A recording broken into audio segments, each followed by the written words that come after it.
D న్యూస్కు స్వాగతం. ఈరోజు వార్తలోని ముఖ్య అంశాలు. ప్రజా సమస్యల పరిష్కారం కోసమే ప్రజా వేదిక ఏర్పాటు చేయడం జరిగిందని సాంఘిక సంక్షేమ శాఖ మంత్రి డోలా వీరాంజనేయ స్వామి అన్నారు. సోమవారం పొన్నలూరు మండల పరిషత్ కార్యాలయం ఆవరణలో జరిగిన ప్రజా సమస్యల వేదికలో మంత్రి డోలా వీరాంజనేయ స్వామి ముఖ్య అతిథిగా పాల్గొని మాట్లాడుతూ సమస్యల పరిష్కారం కోసం వచ్చే అర్జీలను వెంటనే పరిష్కరించాలని ఆయన అధికారులను కోరారు. రాష్ట్ర ముఖ్యమంత్రి నారా చంద్రబాబు నాయుడు నాయకత్వంలో ప్రజలు ఎదుర్కొంటున్న సమస్యలను వెంటనే పరిష్కరించేందుకు ప్రజా దర్బార్లు ఏర్పాటు చేయడం జరుగుతుందని ఆయన అన్నారు. ప్రతి సోమవారం జరిగే గ్రీవెన్స్ సెల్లో ప్రజలు తమ సమస్యల పరిష్కారం కోసం అర్జీలు ఇస్తున్నా సమస్యలు పరిష్కరించడంలో అధికారులు నిర్లక్ష్యంగా వ్యవహరిస్తున్నారని ఆయన మండిపడ్డారు.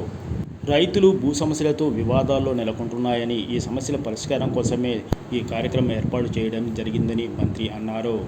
రెవెన్యూ అధికారులు తక్షణమే భూ సమస్యలను పరిష్కరించాలని ఆయన కోరారు. ఈ కార్యక్రమంలో తహసీల్దార్ పుల్లారావు, డిఎల్పిఓ హనుమంతరావు తదితరులు పాల్గొన్నారు.